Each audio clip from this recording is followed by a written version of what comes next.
সবাই শুধু একটাই বলে, আজকে চাষিরা যারা তারাও প্রশাসনের কাছে গিয়ে বলে যে তারা বৈষম্যের শিকার। আমি তো বলি বৈষম্যের শিকার আমরা সারা দেশের তাবলীগের সাথী কর্মী সব মিলিয়ে আমাদের পার্সেন্ট যদি হিসাব করা হয়, ওরা 5% না, 100 ভাগের 5 ভাগ। সেই হিসেবে আমি মনে করি ইজতেমার মাঠের বন্টন ওই রকমই হওয়া দরকার ছিল, যে ওরা ইজতেমার মাঠে যাবে 20 বছর পরে একবার, কাকরাইলেও যাবে 2 সপ্তাহ পরে একবার।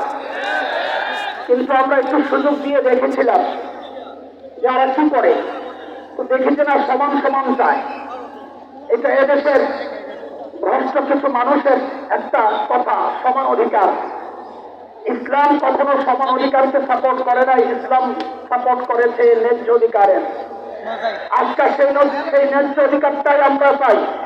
ইজতেমার মাঠ আমাদের, কাকরাইল আমাদের, দাওয়াত তাবলীগ আমাদের এই জায়গায় কাউকে ঢুকতে দেওয়া হবে না ইনশাআল্লাহ।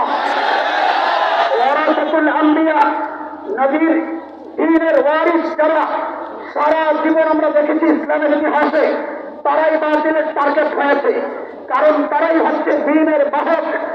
বাহনকে যদি আটকায় দেওয়া যায়, আমরা দেখেছি বিগত ব্রিটিশ সরকার তাদের প্রতিপক্ষের জনসভাগুলো পাঞ্চাল করার জন্য, নস্বাত করার জন্য জেলায় জেলায় যে বাহন আটকিয়ে দিয়েছিল।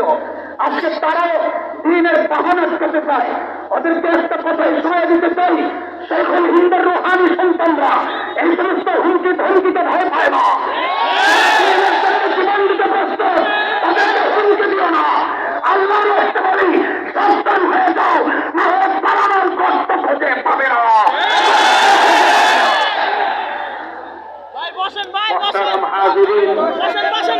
সম্মেলনে এ পর্যায়ে বক্তব্য রাখবেন নারায়ণগঞ্জের মুরব্বী, নারায়ণগঞ্জ